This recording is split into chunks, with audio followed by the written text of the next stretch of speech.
Welcome to the 3G Fitness Podcast, where 3 generations of trainers come together to discuss all things fitness related. Join us as we share insights, tips, and stories from our diverse experiences as we unravel the secrets of staying fit. Ladies and gentlemen, welcome to the 3G's Fitness Podcast, 3 generations of fitness. I'm Coach Cisco. Coach Michael. I'm Coach Kyle. And today we have two amazing guests, returning guests, Tom Staup. Yo. And his athlete, Jay. Yo, what's going on? How's it going, man? So you guys are powerlifting competitors. And the main reason why we brought you on was we saw some amazing lifts by you, Jay, pretty recently. Nah, they ain't that great. They ain't that good. Oh no, Okay, he's humble. He's humble off rip. He's humble off rip. That's not his number. You know, he's trying to get up there. He's trying to get up higher. So, you know, he's not going to say, "Oh yeah, that's my." No. He wants to go above that. Every power lifter wants to do more. Oh, look at that. Always more. I think too, I mean, part of that too though is because we've had to work a lot to get to the numbers that he's at now. Yeah. But we have some guys on the team that are a little bit stronger. We've been around guys that are stronger. So I think once you get used to seeing that a lot, you kind of get ruined to it a little bit. Yeah. Where you're like, my numbers aren't that good. Because you've seen other people lift more enough times to kind of just be numb to it. Mm-hmm. You know? So it's easy to kind of let that go. Well, let's talk about some numbers because we're just saying this. And your guys' last meet, how long ago was it? And what numbers did you guys pull per lift? We competed back in June? It was July. Oh, July. Yeah. So we was at nationals. Squats for me was around like 450, bench 340, 350. Yeah, 350. And then deads, what'd I do? Yeah.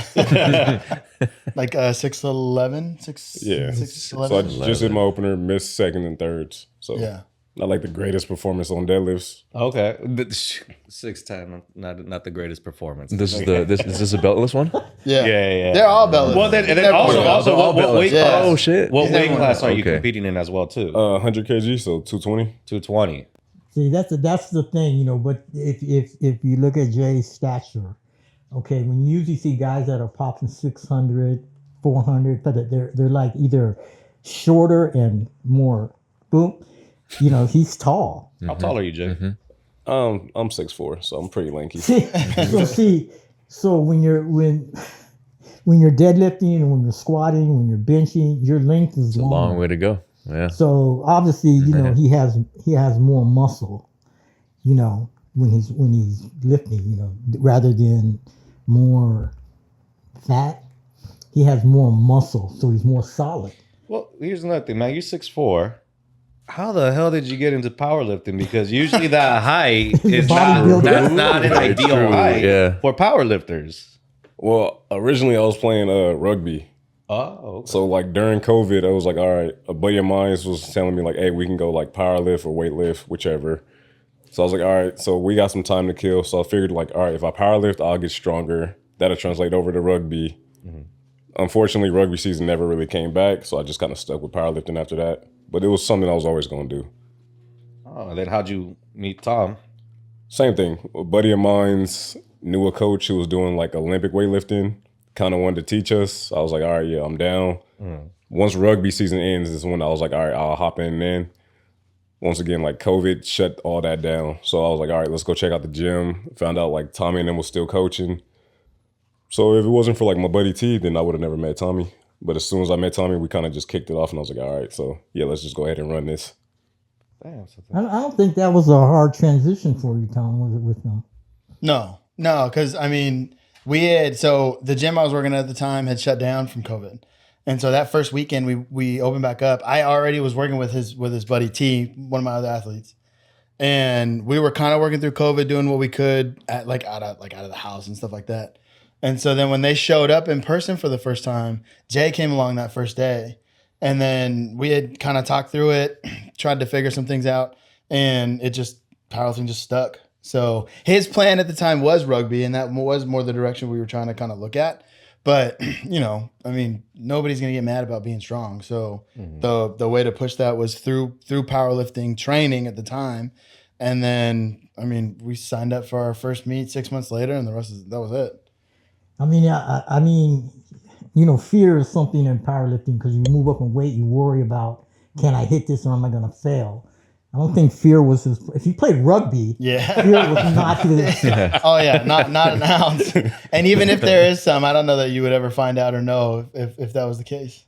Well, let me get this straight. So you guys started working together, and then 6 months later, pretty much after working together, you guys already did your first meet? Yeah. Yeah. What was his first? What was his first lift? As in competition. Oh, they were terrible. That's what we're always on. You were always on your first competition. So, it's always terrible. Okay. So what? First squat was like what? 355. I think. I think your bench was. I have these written down somewhere, but I think your bench was what? Barely over 300. Probably like barely at 315. Yeah, maybe that, and then Dad's. I think. Did you hit 5 that day? I think it was like an ugly 540. Yeah, I think you're right. Yeah. So they were not. I mean, pretty subpar for where numbers are at now in those terms. But for a first meet, he did great. Solid debut. He almost went 9 for 9 for a first. I think he ended up going 9 for 9, missing that one bench, right? Yeah. Yeah. So did you hit all 9 lifts? I made all 9 lifts, but on my second one I tapped the rack, so it was no lift technically. I love you, Mike. Pretty impressive. Michael Jarvis doesn't have his hearing aids on, but He needs to turn it up. He needs to turn it up just a little bit. Just a little bit. So now, like, let me see if I'm on good on the timeline. So that was about all 5 years ago, then roughly, then. Right? Yeah, end of 2020. End of 2020. Mm-hmm. So how has programming been since then? How have you been able to improve those numbers pretty much? I mean, we've ran through like thousands of different types of programs. Like I'm pretty much his like guinea pig athlete. So like there's a lot of times where like he'd send me a text or we'll be in the gym. He's like, hey, I'm gonna try something with you. I was like, all right, let's run it. Let's see what happens. As long as I can kind of lift heavy, that's all I really care about. You're like that's the attitude. Ideal athlete to coach. Honestly, it really is though. Like it's been fun because I mean when I first started like coaching powerlifting, because I've trained that way forever. But coaching powerlifting is obviously a whole other ball game, right? You're managing different people. Not everybody's the same. It's not really a blanket approach. At least that's my approach now. At the time, it was like ride or die, OG like conjugate style from West Side. We're doing 2 heavy days a week, 2 dynamic effort days a week. And this is just what we did. And we probably did that for, I want to say like 2.5 years and made a few adjustments kind of here and there, but still using the same system. But like with him, there's a lot more play because one, right, he's 6'4". So that alone, he's 6'4" and all leg. So dealing with somebody like that with those mechanics, especially on squats, is a lot. But then you think about benching, right? The bench height is standard for competition. So it's not like we can lower or raise it based on his leg length there too. So having to deal with those mechanics and things like that. Deads were always the thing that I think we had an easier time playing with because it was obvious if something stuck or not. And so early on, when we first worked together, it was he was all conventional. But it was a god awful ugly conventional lift, and so the only thing that made sense was all right. Well, let's switch to sumo and see what happens. And sumo was awful. Like it was not that great either. So we ended up kind of landing on. I think it was like 2 weeks before our meet. Yep. We ended up landing on kind of this pseudo wide stance conventional, not really sumo type deadlift that worked with his setup and mechanics, and then we're just exhausting as much as we can through those positions that way. So it's been kind of a process, but it's been nice because he will kind of just show up and be like, all right, cool. Like if this is what we're doing, this is what we're doing. Or like we can bounce ideas off of each other too, because he coaches too. And so so he was in school when we first started working together and he's graduated since. He has his own clients now. And we've managed to kind of like grow through that process. So it's been nice because I've been forced to figure out some things on how to manage it with movement, make sure that that he's specifically taken care of too, because not that I don't have other odd athletes, but he's just an odd sized athlete, like the way that he's built. Especially for the sport. Exactly. And so being able to overcome that has been a little bit of a process. I would say in the last year, it's really, really taken shape, which has been exciting to see. But it gives us a chance too, because we've had those 5 years in that foundation, it gives us a chance to have those conversations, because he's going to know his body more than I will. The fact that he's a former athlete also helps because of that awareness. Yeah. So then it makes it a little bit more fun for me, because it's a different puzzle, but we get to kind of play, especially in more off-season style work. But then when something takes, because of his drastic size, when something takes, it's obvious when it takes, and then it gets even more exciting because then we can attack it harder. You know what I mean? So it's been a process. But I mean, over the last 5 years, I don't know that these are probably numbers that I don't know that he's thought about hitting or imagined himself hitting. I know we've talked about it, but actually being here now is a different story, So it's been exciting for sure. That's crazy, because I didn't think about it when you just said how the bench, it's already a low bench as it is. The bench cannot go higher, right? Yeah. So for those that don't know, when it comes to setting a bench in the powerlifting world, you got to find a way how to create that leg drive. And I just can't imagine now. I know we got some videos later on, but how did you guys figure out his bench setup? Because you got some long legs, man. Like, was it more of bringing your feet closer to the bench, a wider stance? Like, how did you guys figure that part out? Because to me, that's always. I think a lot of times it's just like with anything, like when you're trying something new, it's going to be uncomfortable. Yeah. It's about figuring out like, all right, this is going to be uncomfortable. So like when he's teaching me, it's like, okay, I know this is going to be uncomfortable. I know this isn't probably going to feel great. It's probably going to feel weird. Once I kind of get the movement down, then it's, hey, if I do this and it feels a little more comfortable for me, would that be more beneficial? So it's kind of always finding that sweet spot between like, all right, what could work, and then how can I make it feel a little better so I can really push it? Damn. Basically just trial and error. Pretty much. Yeah. A little bit. Yeah.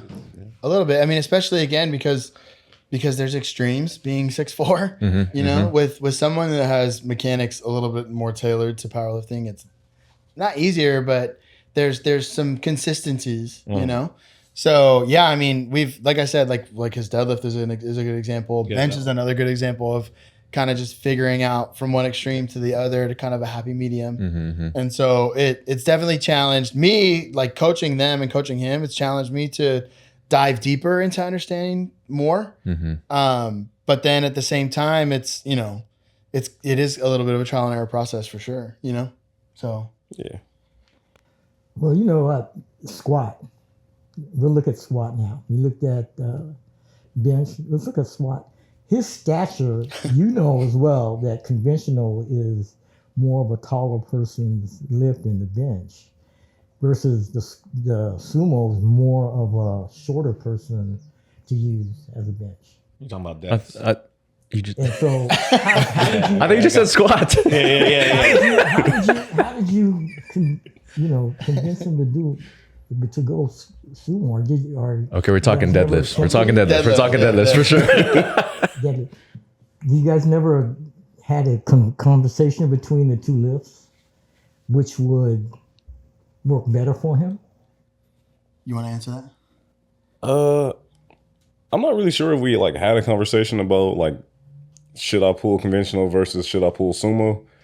I think it was mainly just like, hey, this don't really work. Like, let's do something different. But you started with conventional, right? That's what you said. First came in, conventional, yeah. So I started with conventional because that's pretty much all I knew. And like I had a wider conventional because I was like, okay, this is how I was doing like cleans with football. This is probably just how I should pull conventional. Didn't really know that much. Like working with Tommy, like we've, worked on a lot of things, but it was like, okay, I have a problem with particularly like hitching or more so like ramping. So like able to get to a certain point, I'll get stuck, and then just based on like the rules, they always call me for ramping. So like I think in the second meet, I got frustrated and I was like, all right, I'm gonna just go RDL this. That way it doesn't touch my body at all. I can't get called for anything. But like after that meet, it's like, okay, this isn't working. So we tried sumo. Sumo, like before my third meet, I would say like each week it probably got like worse and worse and worse. So we're like 3 weeks out and I'm like, yo, can I just go back to conventional? This is not helping me. This isn't working. I think we had just did like a variation like frog stance. I felt stronger in frog stance, and then I just kind of asked, I was like, hey, can I just try that real fast? And then weight started taking off, and I was like, okay, we can run this and see what happens. So I think like 2 weeks out, we ran that. I went to a deadlift party, PR'd my deadlift, and I was like, okay, we can just stick to this. Went to the meet, PR'd again, and then that's just how my stance has been from that point forward. Yeah. Frog stance. I've never heard of that. Yeah. It's I would say it's an unconventional method. Are we able to pull that up? Well, we might. Not Is that too early? Not Is many. that what you do? You doing your current competitions is more like the frog? Yeah, like I don't have like a true sumo per se. Like Okay. my legs aren't like super wide when I like set up. Like I want to say like it's roughly probably like a foot maybe out of where my old conventional used to be. But it just feels more comfortable, and it's kind of a good sweet spot between the two where I can kind of still like rip it and grip it, but I still need like good technique to like actually benefit from it. So it just works for me. Well, let me ask you this. I mean, before you obviously were lifting, you know, playing rugby and playing sports, what were some of the challenges that you kind of went through as you transitioned strictly into powerlifting workouts and technique? I'd probably say squat depth. Really? Yeah, so like my hips are insanely tight. So like getting the depth was always an issue. Where like almost every meet I walked into was like, okay, I might bomb out today. Just strictly on like, I don't know if I'm hitting depth. I don't know how these judges are going to be like cool. Some judges are like, all right, as long as you're like barely under parallel, you're fine. Other judges want you to sink it. But like with me having like super tight hips, depth was always an issue. Like having to work through that. I was coming in to where like some days my like hip would lock up after squat sessions, which means like I couldn't deadlift after because my hip would still be bugging me. So I would say like the first 2 to 3 years was just us trying to figure that out. 2 to 3 years. What are some things that you did to address that, your tightness? A lot of mobility, strengthening up the adductors, strengthening up the glutes, just trying to figure out which stance is going to work best for me. Like I've tried a narrow stance, I tried a wide stance. It was just literally just 2-3 years of us just playing with everything. Yeah.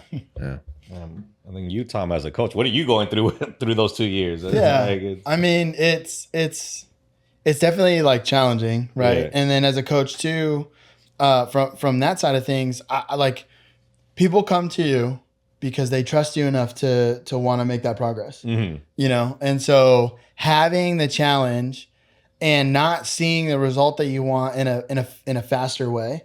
And I mean, and that's the thing with powerlifting, right? Like I was just having this conversation with my wife the other day about a couple different athletes. And the things that I'll usually tell people if they're interested in coaching or they're just onboarding is get used to and be okay with boring, because that's kind of the sport of powerlifting. It just takes a real long time to get real good. And if you're okay with doing that, then you're going to be in a good spot.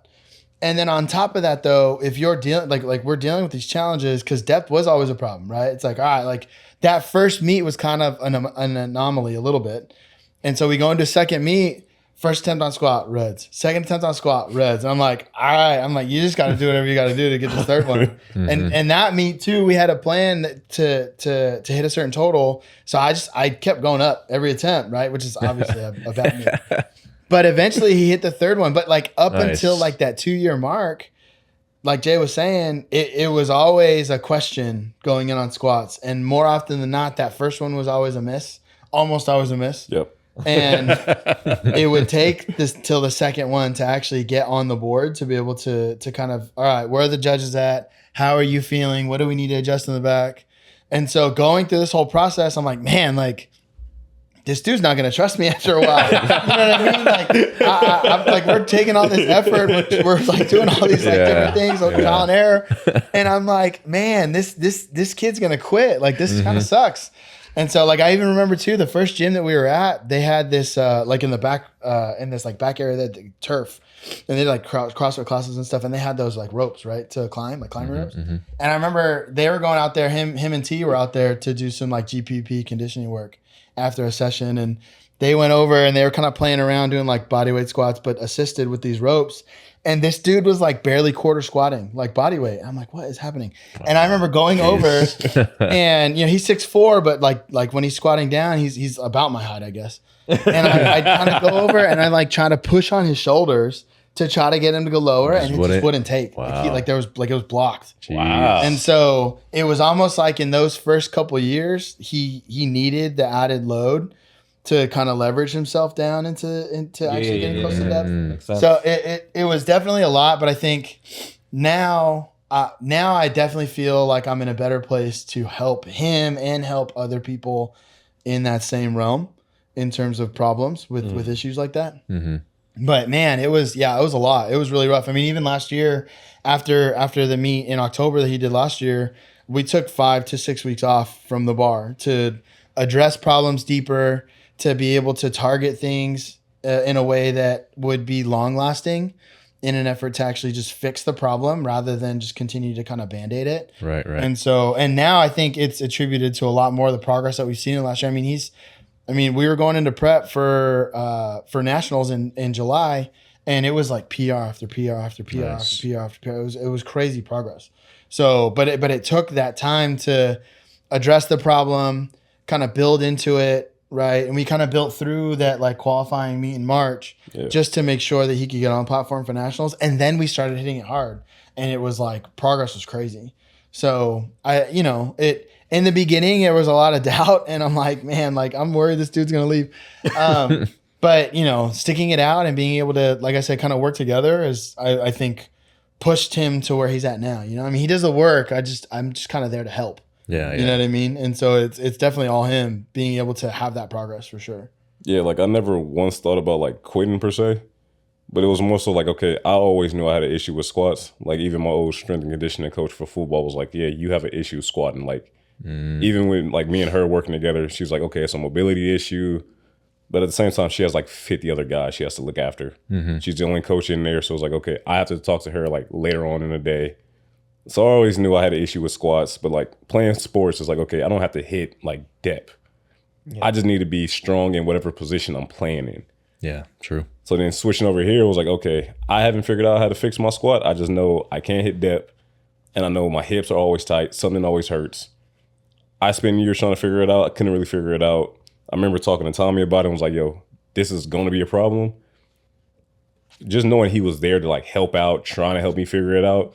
And I'm bouncing ideas off him where it's like, hey, is it my ankle mobility? Is it tight this? Is it tight that? And we'll spend like 2 or 3 blocks fixing one thing and then going to the next. I think like our biggest breakthrough was the day I had asked you like, hey, I have no issues hitting depth front squatting. Why is it when I shift the bar on my back, that becomes an issue? Then we figured out like the bar placement might be a little off. So we tried like low bar, high bar, a little in between. So we just literally just sat there. So like the entire time I was like, I'm not going to quit because like he's not quitting. Nice. So as long as he got my back, then it was like, cool, I'm going to stick through it. At some point, we're going to figure this out. And then once we figured it out, like numbers took off, which I've always said, like once I figure it out, we're going to just be playing with numbers after that. So what was it? Was it the bar placement or what'd you guys figure out? I mean, it ended up being kind of a combination. I think that bar placement was like a year ago, right? Yep. And yeah, we were at a training session with him and a couple other guys. And one day we were talking about front squatting, and he's like, I don't get it. Like I have no issue squatting. So we ran like some shoulder assessment work, kind of checked some things out, and figured out that, I mean, if he's unable to grab a bar in a certain place, right, then down chain that's gonna totally tank everything else. And so we managed to adjust placement, just kind of, like I said, band-aid the thing, you know what I mean? Just for the sake of competition. And then, because I think we were planning on competing a few months later. Yeah, I think we was like 3 months out, maybe right before prep. Yeah. So it wasn't like we could just kind of stop, which I guess in hindsight probably would be the right move. But, with the way that they want to compete, I'm like, all right, like let's run it and figure it out. And so we threw a Band-Aid over, fixed what needed to be fixed at the time, and it started working, right? Like we started seeing those results. He started getting to depth. And then we had, instead of having that problem of trying to get down to depth, then it was the opposite. Like, all right, now you're going too low where it's like we have to like stop you. I see. Which I'm like, man, like I would rather have this problem than the other problem. For sure. For sure. Because now I know for sure if we're walking into a meet, first attempt is happening, right? Like it's no longer a question mark. It's okay. this is great, but like, are you going to be able to handle and manage load in this position that we haven't trained for 2.5 years? You know what I mean? So in the beginning, it was a lot of like, all right, let's figure out placement. Let's kind of make this strong. Let's do everything we can to attack this particular portion of it to make sure that you're not weak in this place. And then after we hit these, I think that was nationals that year. Yep. After we hit nationals, then we could take a long time off and address it. And so that's kind of been the play for the last 2 years is, all right, let's do this. And then we can take a long off season and then really hit the thing that we need to hit. And I think that 2 years of progress is showing up now, and so that's why I say, like, people don't understand getting into strength sports. It's a long, slow, arduous process. Everybody wants to have instant gratification. And if you look at some of the best in the world, I mean, they've been competing or they've been at least training for competition for a very long time in order to hit numbers that they're hitting, And so like one reference I always like to make, especially with them, is Greg Panora, who he talks about it all the time. He said his first competition took him 10 years to get ready for. And in his first competition, he went and he blew the competition out of the water. 10 years. Eventually, he ended up being a world record holder, national champion, both raw and equipped. And so to have someone like that saying it's going to take at least 5 to 10 years for you to get good, I mean, that's from somebody who's been at the top. Like, all right, cool. Like, it's definitely going to take us a while, or take me a while to like figure that out and be able to get those things on track. You know what I mean? So it's a weird spot, but yeah, like making those like changes and addressing it the right way, it could pay dividends in the long run. That's dope. That's dope. Man. Well, like I said, I like that we dissected pretty much every lift. I know you guys brought in some clips too, right? From the last competition. I think it's a mixed bag. Yeah, it's a mixed bag. Last three maybe. All right, yeah. So we're gonna pull them up right now and just kind of dissect. And I believe the first one we're gonna look at is the squat one. Perfect. So now let's watch the squat video right here. Okay. How much is on the bar again on this one, you guys? I think this was 450. Yeah. 450. Okay. Lining up. Actually, I think it's 462. Oh, even better. It's 210. 462. Because we went 215 after. 474. Oh wow. It's pretty deep. Yeah. So I mean, you can see he's not as close as sleeve to sleeve now, and I mean 0 depth issues now. Yeah. Yeah. Solid. And so that was 462. Yeah. So then, like, is this the new stance? Pretty much, was this? The first time? Yep. Pretty much. Yeah. This is post time off bar, addressing mobility issues, load issues within the movements, and then we went and we really, up until the last 2 meets too, he actually hadn't been wearing wraps. He had always competed classic. Yeah. But then would always go in bare knees. And so then in March, when we had competed at regionals, it was I'm telling you, when he first started, like no equipment at all. Yeah. To your point earlier, we talked off camera about no belt, which we'll see in a second. But with the squat though, it wasn't until March that we actually started throwing wraps on, and that also too I think was a big factor in kind of adding that equipment, because wraps are going to add 20, 30 pounds, 40 maybe at the most, if you know how to use them. So there was a steep learning curve that we had to go through, in addition to fixing that depth and the mobility problems, which ended up being where he's at now. I mean, we ended up going up and throwing on 474 after this, which was a miss, but for a few different reasons. But it wasn't for lack of strength, because he had hit 474 like 3 weeks before this. So it was definitely like a process. But this squat, I mean, it's like his squat now. You know what I mean? Nice. It's been a process, but yeah. So wait, were you trying to jump like 90 pounds? Was that, because that was what, 210 to 215? 210 to 2. Oh, just like a 10 and a half. Oh, I don't know why. I heard that you 462 to 474. 462. Okay, I thought you did 362. My bad. I thought that was. I thought you said 362. My question is this. Maybe I did say 362. Yeah, 462. 462. 474 was his third attempt. That was got it. I was about to say, you jumping 100. 462. Trying to kill him. What's your train of thought when you're coming down that aisle and this number is going to be, that's like not maybe your max, but it's very close. So, what's your train of thought when you're going to the squat rack?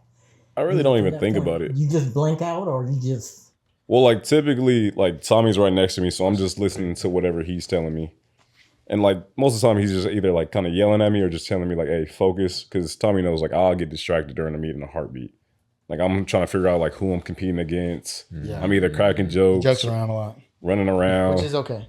Yeah, so when I'm walking up to the bar, I'm not really thinking about too much. It's once like the bar's on my back, then it's like, all right, go through the checklist. So like get my lats tight, make sure I'm bracing into the belt.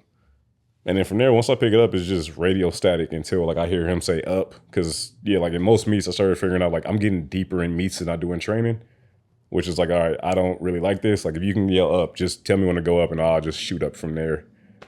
But too, like that number was moving smooth during prep. So I was like, okay, I'm gonna smoke this. No big deal. Actually, the only thing I was thinking about was I couldn't feel my knees or my like calves. Because at that point, where did my knee go? I started soft wrapping because his wraps are real, like they're not high tension. They're like an Elite FTS, like kind of stretchy brand meant for like beginners, but loose or tight wraps. And I think we started off loose wrapping. Well, so like originally we started off like, you started off wrapping me like Allison where it was hella tight. And I was like, bro, I can't. I can't do this. I was like, I can't get down there. Like I can't move. Then I was like, I'm not really wearing anything anyway. I was like, if you just give me like a loose wrap, I still get the benefits because like I have something on my knees, but like I'm not going to die. So like throughout like prep, like then we started like trying to make it a little tighter, which was like, okay, cool. I can do this. I think with this attempt, you started wrapping me up early. And then we was like, okay, either I can take them off and we can try to like speed through them again, or like, can I just kind of like suffer through? And at the time I'm like, yeah, like it's already on. Like, don't worry about it. Like I got this. Then walking up to the platform, I was like, I can't feel my feet. I can't feel my calves. Right. Yeah. Zero circulation. It was my fault. Yeah. Timing was an issue that meet because I had him and another guy that same session, right? It was two of you. Yeah. Yeah. And so I had two guys that session. Not that that's like hard. Like I've had more. But having a time two people in the same session on different platforms along with wraps was a little bit more because wraps are already about timing. Yeah. And if you're early or late, then it could throw things off because if he's late, then it's like, all right, he's got to run up to the platform. If it were early, then that happens where it's like cutting off circulation. And I think that second attempt, I knew that it was good, that we were going heavier, and so I wanted to give him a little bit more. So I know I tightened the wraps up a little bit more than I would have on maybe a first attempt or even in the back on warm-ups. And then I had timed it bad because I didn't let Lifting Cast update right away. And so I was like, we have time to take them off and wrap them because my business partner was there too. And so it was the two of us, so we could easily have wrapped them up. But he's like, nah, I'm good. Like I could take it. And so then like later on after the lift, he's like, yeah, my feet were going numb. I'm like, all right, we're gonna have to figure out timing better. I'm like, I'm not gonna have you stand up there trying to take 474 and match all time and freaking have to go through this problem. Because like when you asked me like, do you want to take them off? I think I saw the guy who went before me or like who was on the platform was already walking back, and I was like, all right, well they seem like they're moving fast, so nah, we're good. Like I should be able to handle this. And two. Like you see me in training, like some days I'll just walk around with them on and not really trip. So I'm like, oh, I'll be fine. As soon as I started walking toward it, I was like, yeah, I'm not fine. So do you get better support from wraps and sleeves? For me, it's roughly the same. Like I'm used to not wearing anything. Like I just started wearing sleeves. So like before, like even this block, like I asked Tommy, like, hey, should I start wearing the sleeves that I got just so I can get like more comfortable with like when I get back to wraps? Because originally I wasn't gonna wear them. I think at first when I wore sleeves and the wraps, like I was like, dude, my adductor feels like it's about to rip. Yeah. Like I went halfway down, came immediately right back up, and I was like, yeah, I'm not doing JJ, man, I gotta cut. How old are you? 31. Damn, that's good. I don't know. I was like, you talk like you got some young knees, man. Like I mean, like 18-year-old knees. Because I'm all like, you don't wear anything. You're like squatting without any, like before you started, right? And well, I mean, like before I met Tommy, like it would be like guys in the gym, like, oh, I'm wearing like a knee sleeve because like I have knee issues. Yeah. This, and I'm just like, okay, I don't. So I don't really need this. Like, cool, whatever. And then I knew like some power lifters, and I'm like, okay, I get the benefits of it. It's just when I've tried it, I'm like, yeah, this feels like it's gonna like hurt. Really? So it's like, yeah, I'd rather not hurt for no reason. So like same thing with him. Like I tried the first time, and I remember he laughed and like called me weird because it was like, this hurts. I was like, dude, my adductor feels like it's about to rip off the bone. Like, I'm cool on this. Like, I don't need this. I'm good. Like, even with my first belt, I didn't buy the belt because, like, all right, it's going to help me with squats. I literally texted him while I was at a meet. I was like, hey, I just did a raffle for a belt. If I win the belt, then I'll wear a belt. If I don't win the belt, I'm going beltless. That's funny. Yeah, I was like Russian roulette all the time with stuff like that. But I do think the knee sleeves and that equipment, I do think kind of had a little bit of play in the mobility effort. You know what I mean? Because of where it's compressing, where it's pulling, all the different things. So to hear, he's like, yeah, my adductors are hurting while wearing these sleeves trying to squat. I'm like, yeah, we're not doing this. I'm like, we're just gonna run it the way that we're gonna run it, and we'll fix you over time. And then when it comes to a point where it makes sense, we'll throw them on. But I think wraps were always something that we had talked about because of the classic competition. Yep. So that was always kind of the plan to kind of move into that direction anyways. It was just a matter of when, really. You know what I mean? So, and it made sense beginning of the year. That's crazy. Man, well, let's go. Let's check out the bench video now. I know bench was next. All right, now we got the bench. Chest, bringing it up. Okay, how much was on the bench right there? 365. 365. Yeah, your setup. I'm trying to see if you got a lower back arch. It doesn't. You can't tell from this angle, but It's pretty It's there. small. oh, is there? Oh, okay, wait. Oh, yeah. Now you can see it. Yeah. Yeah, no, it's, Just the angle. Yeah. Okay, because I was about to say, did you go flat too? I was about to... that's pretty easy. Yeah, that moved a lot easier than I thought Yeah. it You would. must have done more at the gym. Well, that was that was all-time PR. That was all-time PR. That was an all-time PR, not just a meet PR. That was an all-time PR. Nice. Yeah, I don't think I've ever even hit that in the gym. Like, I don't think I tried it yet in the gym. I don't think so either. Like, I might have hit it on, like, Were you surprised? no. Typically, like, with the way, like, meets go with Tommy, like, I always kind of plan to go 6 for 9. Because typically all my second attempts would be either a meet PR or close to all-time PR. So it's like, okay, if I hit all my seconds, then cool, I have a total The third PR. one go balls to the wall. Kind The third one, I'm just like, yeah, send it. Like, whatever number I've been talking about, like, I want to try, just throw it on there. Let me see if I got it. For him, that's just for him. Okay. I don't do that Gotcha. with a lot of my other athletes. I'll do that with him, but that's because we kind of have had that rapport. You know what I mean? Yeah, it's Just have to kind of throw that out there. You as a know your disclaimer. athlete. Well, it's funny that you say that because when I would coach my powerlifting client, we almost had the same approach. Almost had the same approach. It's like, all right, let's hit the second one, and then the third one is like, look, P&R in the gym is always different than P&R on the platform. So it's like whatever PR we hit during our training block is what we're gonna try to hit on the platform. That's gonna be the third attempt. So it was like it's always a number she's never done or anything like that. So it's weird as we got more experience in lifting. I laughed that you say 6 for 9. As we got more experienced in our lifting program, we would go with that too. It was all like, hey, as long as you're on the board, you're good. Go. And then the third number is all like, all right, dead is maybe where we maybe take it cautious. Like, wait, let me see how far are you from placing? You know what? If you only need 20 kilos more to place and we can get that easily, then let's just go with that or something like that. But I like that approach personally. I think it's actually like more, but you got to know your lifter too. Yeah, I mean, you gotta not everybody can do that, and I like I said, I don't do that with everybody on the team. It's just been because of kind of how we built things out, and then his mentality too. You know, he's like first attempt is like the real one to get on the board. Yeah. But it's the real one that we're probably really trying to get a total for. Mm-hmm. Second attempt is usually going to be a PR, even if it's just a chip. Because of the way we kind of manage and set things up, because he's fine not going 9 for 9. There's this like weird like push to go 8 for 9, 9 for 9. You're leaving lifts on the table and this and that. I'm like, I don't think so. It's really just how you approach it. Yeah. I know guys. I mean, I know world champions that would scratch their second and thirds because all they wanted was the first, because that was the one that meant the most for their total in order to do what they're doing. You know what I mean? Like it's really how your like setup is. And with him, it's just what works, right? I mean, for a real long time, up until a few months ago, all of his all-time PRs were also meet PRs. So if we're hitting a PR on the platform, it's not just a meet PR, it is an all-time PR. And that's just kind of how we manage things, because at the end of the day, competition is a real test, right? Like, who cares what you hit in the gym? The platform is where it matters. Yep. The platform is also post-taper. You're hitting a peak. That's where you're going to be your best. So if we're hitting our best numbers on the platform, that means what we did was right. Yep. So then at least we can take that and run with that and then have real numbers to train off of as we continue on into post-meet like training. You know what I mean? So That's crazy, man. That was an all-time right there. Oh, dude. yeah, and that one took a lot. I mean, we like I think we've tweaked bench probably like 2 or 3 times in a couple of years. Before he used to tuck all the way under. Yep. His feet were tucked all the way Yeah, I under. noticed they're not fully tucked in. Yeah. You kind of have like a 90-degree, actually. Yeah, so at first his feet were tucked all the way under, and then we ended up going a little bit further out from where that point is because he's long limbed. So then the longer leg, right, gives us a chance to actually drive through the heel better, which is what I care about more and what he needs more in terms of bench. And then we ended up, I think you played around with foot placement on one of the bench days, and ended up finding that this kind of like middle of the road, like I said, middle right, like we have one extreme and then we go to the other extreme and then we ended up kind of in the middle.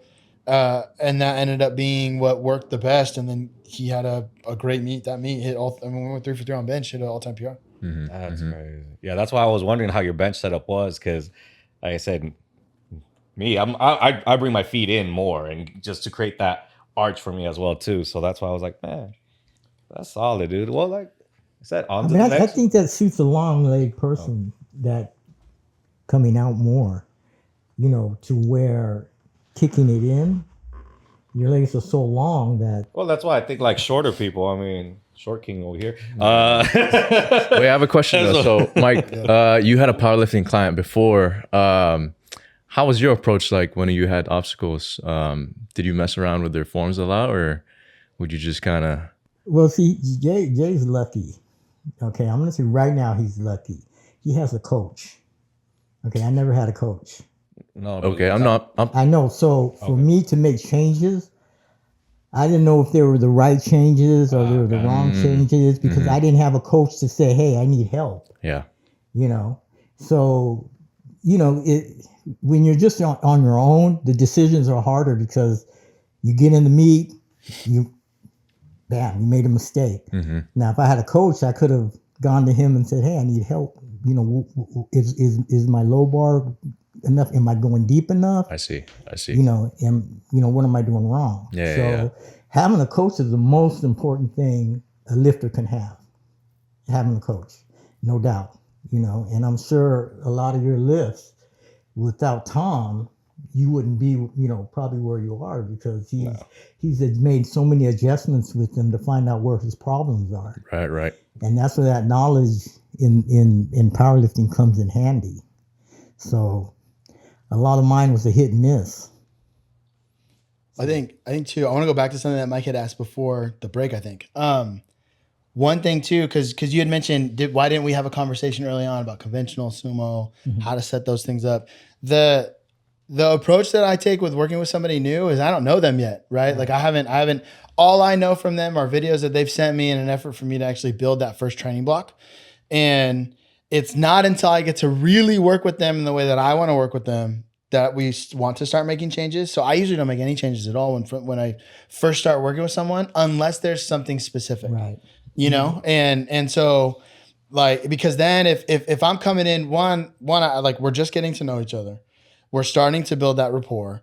If I'm coming in and they've done sumo for however many years they've been training or whatever, and I'm like, yeah, I think we should switch you to conventional on day one, there's probably a good chance that they're going to head for the hills shortly after because they're going to be like totally thrown off, you know? And even some of my lifters that I've been working with for over a year and a half, who have been sumo, and I'm like, I think we're going to run conventional this training block because of XYZ, blah, blah, blah. And I'll have that justification. They'll kind of freak out a little bit still. Yeah. And so it's like building that and understanding and kind of asking as many questions as you can and then seeing just what they have. Because sometimes they might even come in and you're like, I don't have to change anything. Let's just get you stronger in this, and then it's going to blow up. So I think it's important too to understand that there's responsibility that the coach has to take, and then there's responsibility that the lifter has to take. And sometimes you kind of got to let them do their thing, and then see what takes, you know. And that's just to me, that's part of the deal too, right? And the importance of having somebody to actually work with. Yeah, no doubt. If I would have met a guy like Tom 20 years ago, I'd be like breaking all kind of records, you know, at my age now.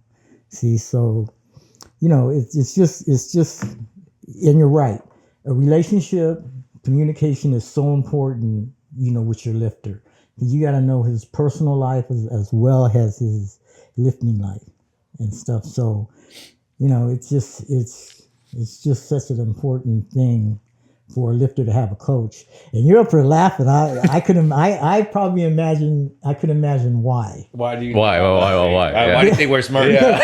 Because I had a lift. No, we're not smart. No. That's how it is? No, because You said you said the personal part. You said you don't like being personal with your clients. He literally have an episode where he's bashing on you don't get personal with clients. Yeah. And he just admitted right now. Yeah. He just admitted right now. Oh yeah, it makes a big deal when you get personal with your clients. 100%. We'll put a little clip on that right here. Let's get something We straight have a here. whole episode where he's like, I don't get personal with my clients. 100%. I don't cross that boundary. Bro, over here like, no, And you then need to right be now he personal. You just- need to know your That's client. They're bashing on it, but let me get That's something why. straight. Fellas, Me and him did not fellas. say a single word to each other. We just looked at each other. No, no, like, no. I heard that too. Hey, I just heard that too. Separation. When you're personal training a person in the gym for 1 hour, that's different. But when you're training a person that's bodybuilding or in powerlifting, it becomes immediately important because as a coach, you have to understand this person. You have to understand their ways. I don't think there's a difference there. how No, you their can still lifestyle treat is. the As a 1 hour personal session the trainer- I same. don't think there's a difference at all, man. You No, can there's still a treat the difference. 1 hour Coaching session the is coaching same. is coaching. Yeah. Coaching is coaching, but as a personal trainer, you're only going to be there with that person for an hour, maybe once a week or maybe twice a week. So you're not going to really get in depth with that person. When you're, think the when approach you're a should still stay the trainer same. or a powerlifter, you're going to be around them a lot. No, I think the approach. Hot take. Yeah. I'm sorry. Look. This is not what we're here Yeah, for we're today. not here for We're here to talk about Jay's lift. But look at all three of us are I've like, got a lot of thoughts about that. Yeah. I've got a lot of thoughts That'll be about for a that, different but I don't episode. know that we have enough. Yeah. Yeah, For sure. But let's It's okay. just old school versus Coaching new style. school. That's all. It's literally you're saying the same thing. Anyways, you're literally saying the same thing. All right, let's look at your deadlift video because this is Here the we go. one that I The scratched frog my stance. head. This is the one. I'm impressed with this. I scratched my Okay, head. honestly, right now, I'm impressed. So You know, let I've seen the a lot of audience know lifters what's deadlift. loaded on the bar right now. We're gonna watch this deadlift video. 628. 628, and this was a national record, correct? Yeah. National and state. Let's go. Hey, let's There go. you go. Go out there and get this, all right? Damn, look at that! Look at that coach hype him up. Come on, Jay. Hit it. It's always a good time when you just hype him Oh up. yeah. I love that moment. Come on, Jay. Get your First thing set I up on noticed, your break. no belt. Look at that. Bringing it down.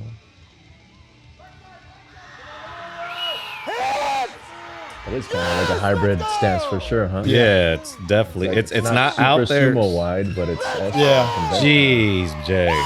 Yeah, we're like, That's butter. it's kind of weird because it's like some would also argue it's not really frog either, and so we're like in a weird spot because we're kind of pulling from conventional and pulling from sumo principles and kind of melding it together. So now you're engaging everything. It's very weird. Yeah, it's a very weird thing, but I mean he's 628. He's works. hit Yeah. 660 in the gym. Like, it's hard to argue the progress. You know what I mean? I mean, at nationals, because this was the regionals that we had hit, so he could qualify, and so we were planning to try for 700 at nationals actually. Next year. And so I think this past one that we just Oh, okay. because he smoked 660 in the gym, like, I don't know, what, a month and a half before we went to nationals, I think. Yeah, I think it was one of my last. I think it was One the of the last heavy day. Yeah, last heavy day, he hit 660 and it was a smoke show. So I'm like, all right, cool. Like, with the peak and taper, like 100%, we could get as close to 7 as possible. So the plan was to go to 7, or at least as close as we could get. And, I mean, travel meets are always hard. It's difficult to kind of gauge and manage. You're sleeping in a weird bed that you don't really sleep in all the time. So there are factors, I think, that go into travel meets that play a different role.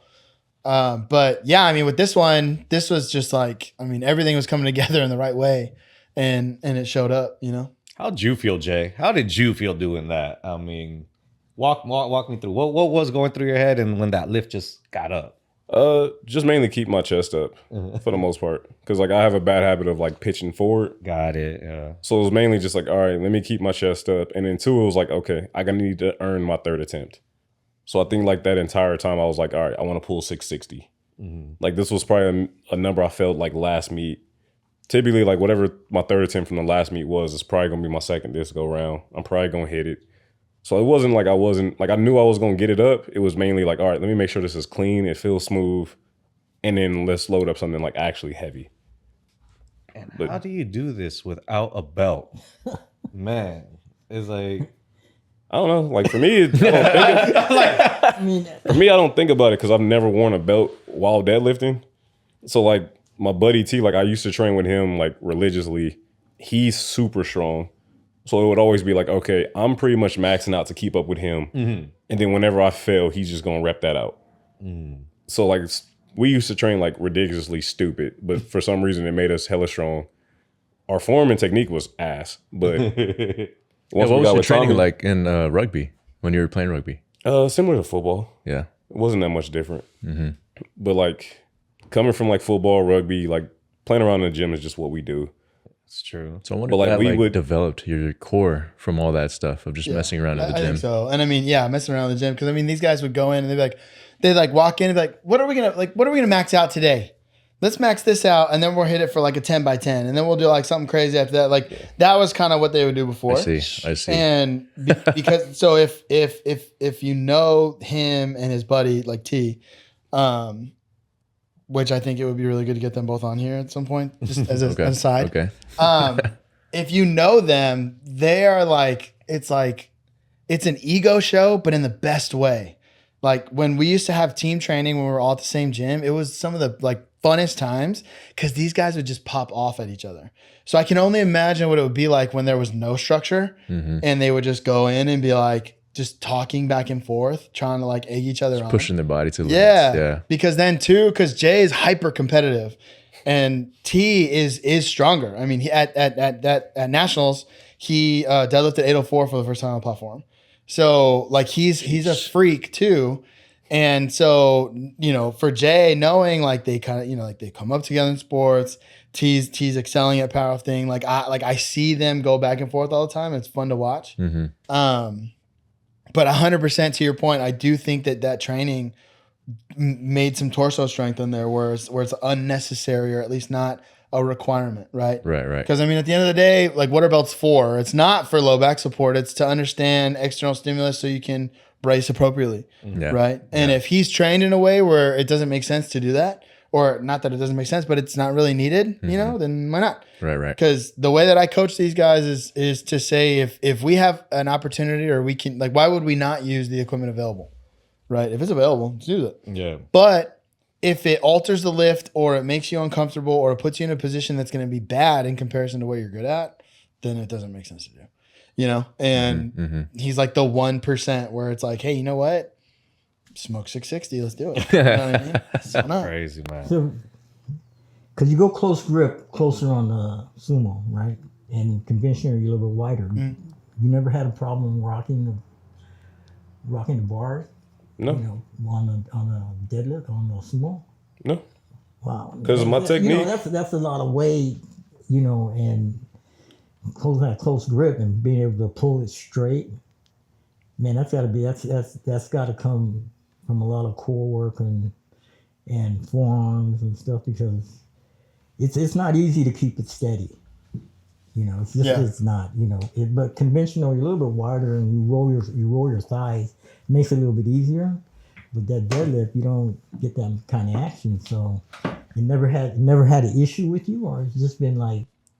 I mean, like Tommy can correct me if I'm wrong, but like I don't feel like when I transitioned from conventional to sumo, I don't think I ever had like an issue with like grabbing a bar. Like me like pulling a bar closer to me or anything, like my setup for the most part was pretty much standard for like both lifts. So have you hit 700 yet? Not yet. No. The most I've have you attempted? No, not yet. Not yet. Not from like so you really don't know if you can hit it, right? No, I'm pretty sure I can hit it. Hell yeah. Like I've already told Tommy like dude, the mentality's dope I don't think you had that problem, Tommy. I don't think you had that problem. Never did. You know? I like that. Never did. Damn. Like I'm pretty sure like I told him like even before nationals, like, hey, by the end of the year, like I'm going to try to pull 7. Like typically, like I already have numbers planned out that I want to hit by the end of the year. Squat, I've already hit. Bench, technically deadlift already hit. Yeah. So who holds the national record, right? For that was that. So what's the world record for him?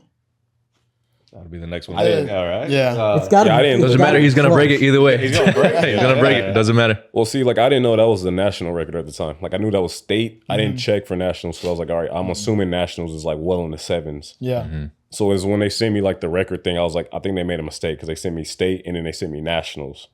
Then I went to go check and I was like, oh, I guess I have both then. Oh well. Damn, that's dope though. I mean, like a lot of majority of people I feel like have certain limiting beliefs, but it's like you don't have that for some reason. Well, I mean, like I'm That's- around a bunch of dudes who are like vastly stronger than me. I see. So it's just like, okay, numbers that I put up is like, okay, these are average numbers. Like I go into most meets and like I think I told you multiple times, like walking into meets, I'm like, damn, these dudes are kind of weak. Like, because I always walk in, I'm like, okay, I know my squat's an issue. Like, I know I'm not squatting like most guys. So, like, I always, all right, everybody has a head squat on squat. Then I catch them on bench. Then I beat them on deadlifts. I'm just like, okay, so I have a better squat. I can easily win. But I'm like, these dudes are hella weak compared to like what I'm used to being around. But then again, like, I'm around dudes who are like abnormal. Yeah. Yeah, but since I know like a bunch of guys like that, like in my eyes, it's like, okay, I need to beat you. I need to beat you. I need to beat you. I need to beat you. Here's the numbers I need to hit to beat these guys. So for me, like it's just a matter of time before I hit these numbers. It's not a matter of if, it's just when. And then too, like I told Tommy, like I'm trying to get to the strength level where I'm walking into meets and I'm just, hey, y'all fighting for second. Let's see who's the best person to like win second today.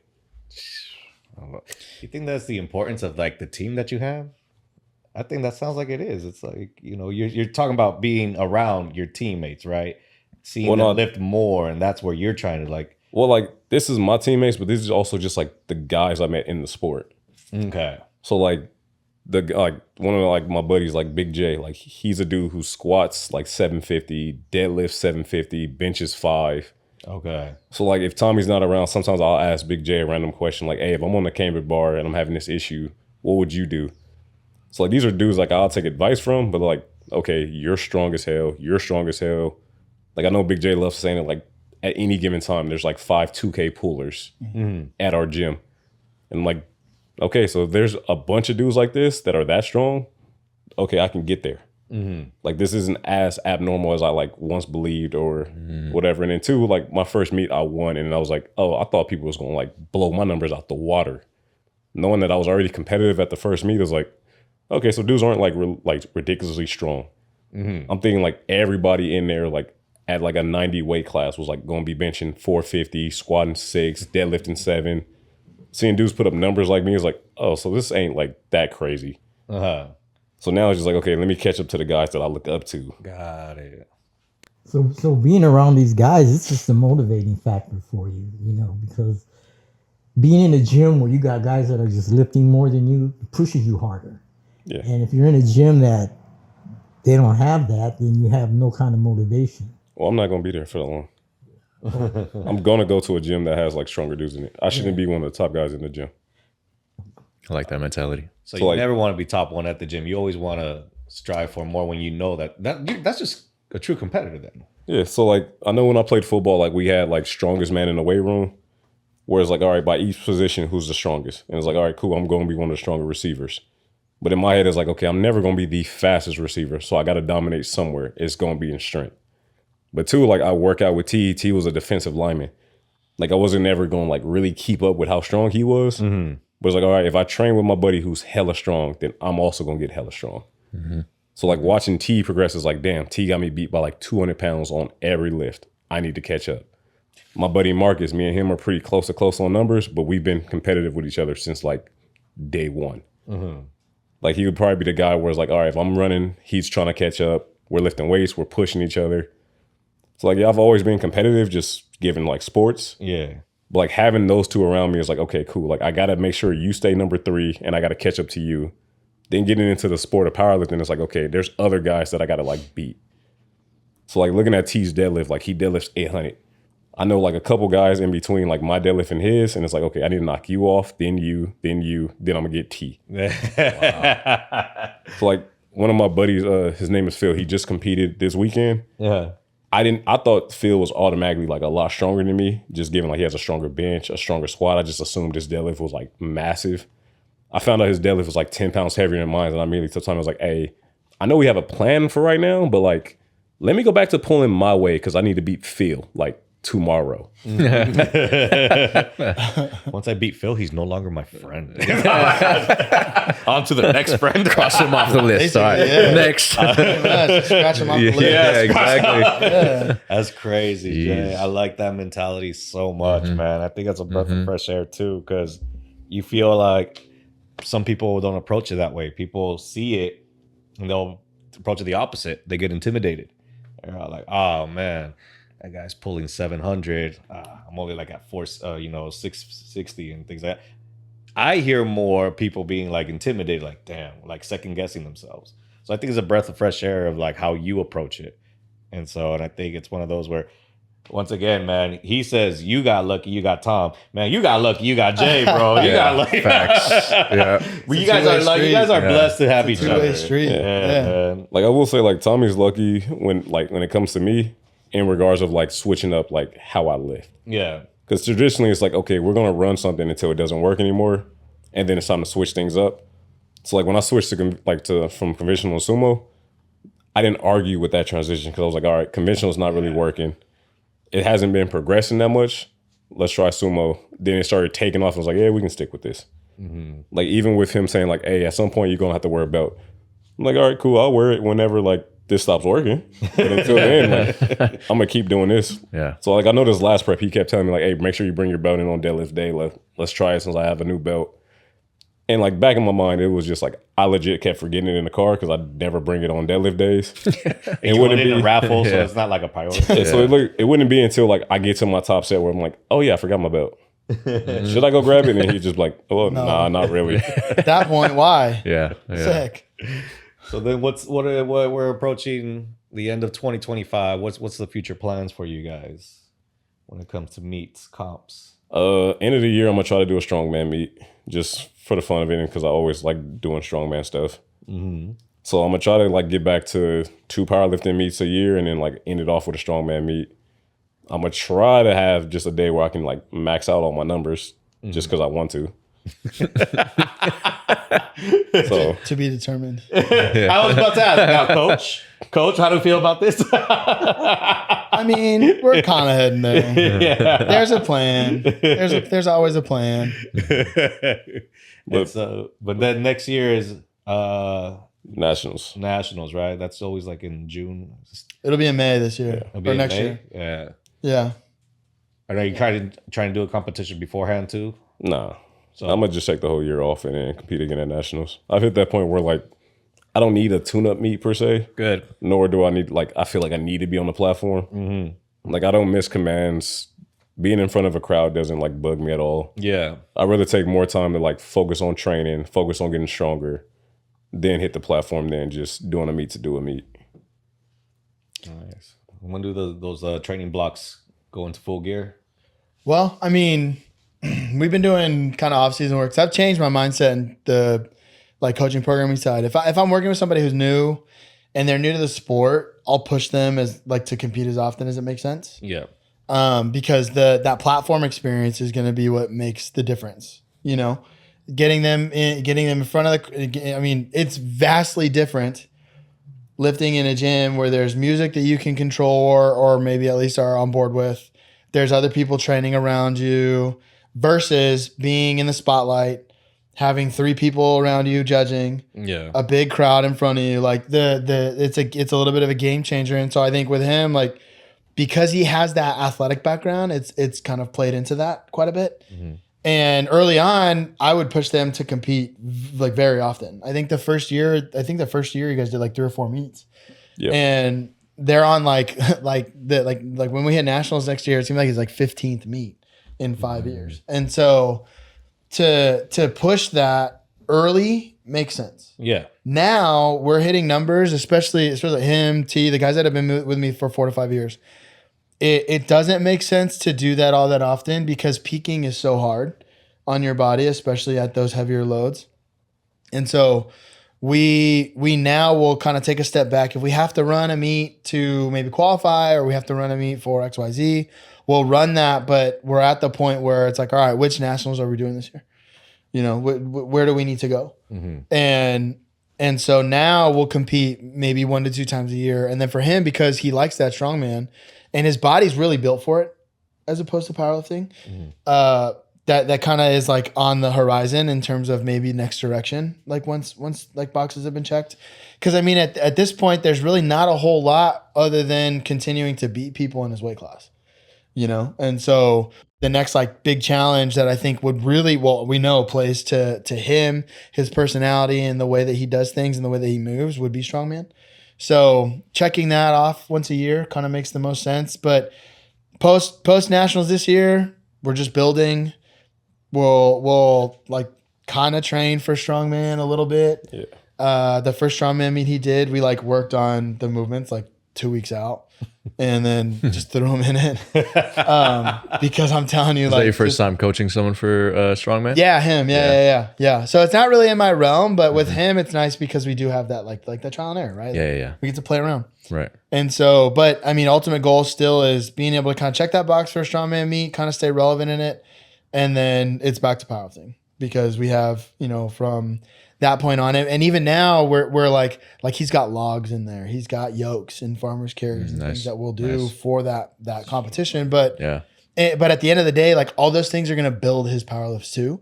So still staying relevant in the powerlifting training is like we're still touching on it. It's just not as it's just not as primary as it is compared to making sure he's ready for strongman. And then as soon as he's done with that, it's like, all right, cool, we'll finish out the year. Maybe we'll hit some heavy singles and see where he's at.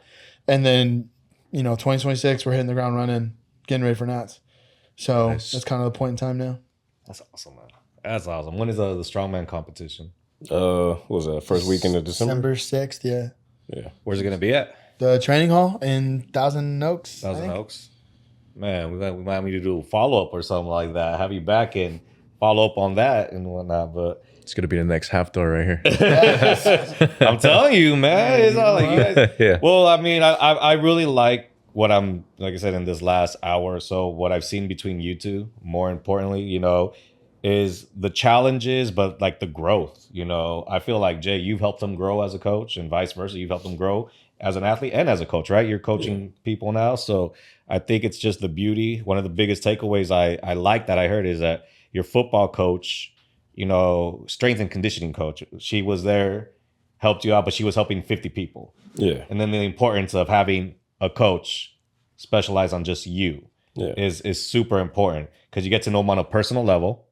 And then also, but not that, is just like the importance of really working one-on-one and helping them out. Like, I've been loving this dynamic duo that I see right here in front of me.